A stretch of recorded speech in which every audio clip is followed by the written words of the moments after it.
The hearing is over. The judges now, Dame Victoria Sharp and Mr. Justice Johnson, will have to decide whether to allow this extradition under the 2003 treaty between the UK and the US, to allow Assange to be sent to the US to stand trial there, or to refuse it.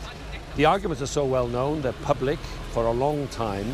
It would be strange if it takes a long time before that decision is made. We heard from the US lawyers representing the US government, and they were saying that this case, there is a case for Mr. Assange to answer for, given the amount of classified documents and information which had been published, unverified, on WikiLeaks, the platform which is co-founded by Julian Assange. So by disclosing so much information, the argument was that American servicemen and women were put at risk.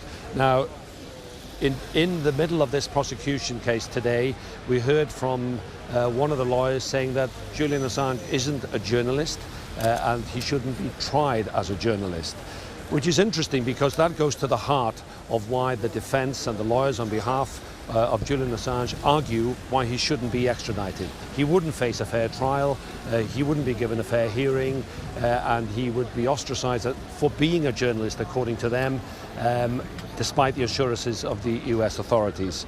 And Edward Fitzgerald, KC, said that this is a politically motivated case, and that's why he should not be extradited.